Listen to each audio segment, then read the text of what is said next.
Is it on auto? Is it on auto? No. Chris! Huh? There's not a shirt over there?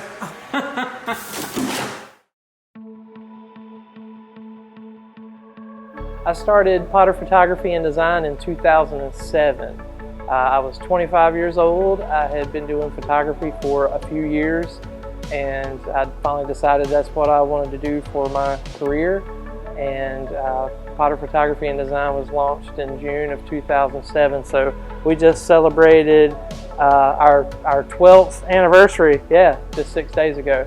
It's hard to believe, it's flown by really, really fast. Kinston's been really great to me though, been really blessed with good success and good support from my community, and I always try to do the best job for every customer that I have, so we've grown quite a bit over the years.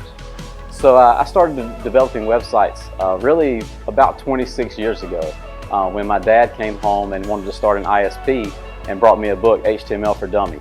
And I sat there, learned how to do that on my own. I built his first website for his company, and then it just sort of grew from there, and it turned into an avenue for me, a creative avenue for me to help other business owners. I really enjoy entrepreneurship and helping other small business owners with marketing efforts, and that really gave me an outlet for that. So as we did more and more graphic design for local businesses, we noticed the need for more finished custom products. And one of the big things that we saw a need for, that we thought we could do well with, and that we had a little bit of experience in, was screen printing. So we bought a one-color press, a little tiny press. We put it on the framing table in our photo studio, and me and Matt Edwards actually started it together. And we put the little press on the framing table. We printed one-color jobs for ourselves and for our friends for a few months, and then after a while we started doing a few jobs for some of the local businesses, and then we had a customer walk in. He's actually one of our bigger clients now, Doug Stroud, who's a local guy who runs Signature News clothing brand, and he actually came over to the shop one day and said, do you guys print shirts? And I was like, well, yeah, you know, we got a little one-color press. And he said, oh, well, I need some stuff that's multicolor. And I said, oh boy, I don't know, I don't really have the capability to do that yet. I said, how many shirts do you need though? And he said, 600. And I said, well, let's talk. So within about 3 weeks or so, we had a 4-color press so that we could handle multicolor jobs. We moved it into a little space over between the photo studio and the beauty box. Tanya and Waylon were nice enough to let us set up in that space there that was kind of unfinished, and we screen printed out of that space for a little over a year.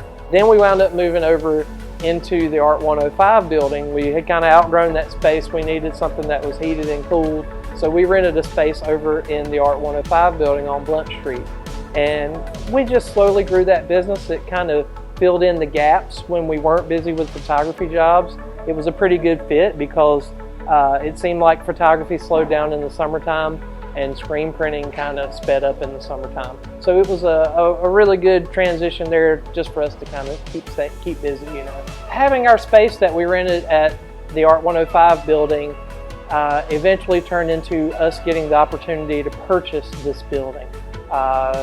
Really, it was a matter of good timing and lots of good fortune coming together all at the same time. And also the Dunn and Perry families were nice enough to give us the opportunity to take over this operation here. So really, FreedomWorks Flags kind of was born out of a hobby or a desire to build my own flag. So I had seen some videos on YouTube and kind of figured out how to do that, and then once I built a flag, I had friends coming over to the house, and of course everyone really liked it, and it became a conversation piece, and everyone started asking about them. So it really developed into sort of a small business. It really is still a hobby. I really enjoy building flags for veterans, for first responders, for families of those who've lost loved ones, as a way to honor them. So it really, that's the driving force behind why I enjoy building flags. I decided around, I'd say mid last year, about this time last year, that we needed to go automatic. We needed to get a press where we could do more volume in a quicker amount of time, not spend so many late nights standing there, printing shirts. So we started looking into presses. We purchased a Lawson automatic press towards the end of last year. It was about a 4-month process. Of course, BJ came over with me when we purchased the building. We share an office together still, and he runs News out of this building. We also have Chris Decker, who used to work with the school system and do IT, but he's working with me now, still designing websites and doing IT, but he also works with me with the screen printing business. We also have 16 local artists that work out of our building. It's kind of like an art co-op. One really good example of all the different kinds of work that we do out of this building would be to go back and talk about what we did for the Barbecue Fest this past year. The Barbecue Fest on the Neuse is one of the biggest events that we have as a community, as downtown, as Kinston. We all kind of come together and kind of put on a show for the rest of the state. We had redesigned the website about 4 or 5 years ago. It just needed an update.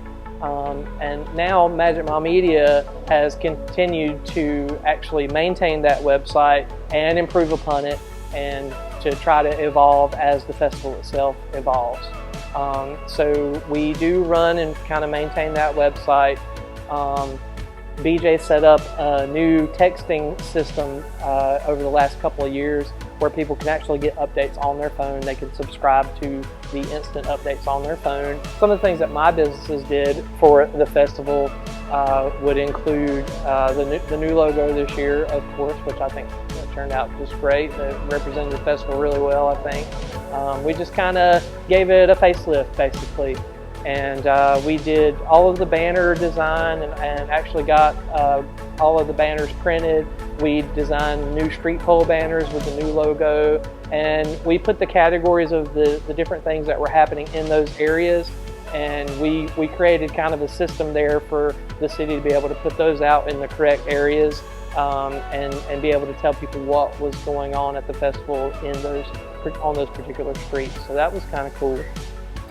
We also did a lot of screen printing for the festival. We did shirts for the event staff. We did aprons for all the cook teams, and we even set up our magic shirt bus, our little VW bus. We set that up and we sold some festival shirts out of it. Our heart really is right here in Kinston, and if we can ever do anything for anybody out there, help you create your brand or promote your brand, we'd love to sit down and talk.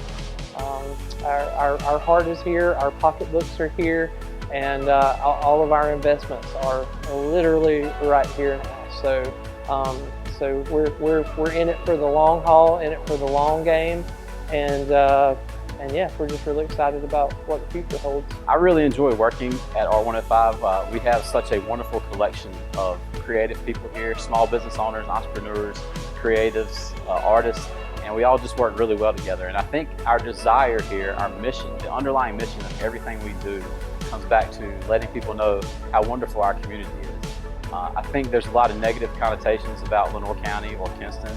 People from outside of our area often speak about how wonderful our town is. And I think that living here, sometimes we forget that, and we forget how many wonderful people we have, and we're just so blessed to have so many of those strong, creative type, motivated people here at Art 105. And it's really energetic for me and exciting to come to work every day and be around those people.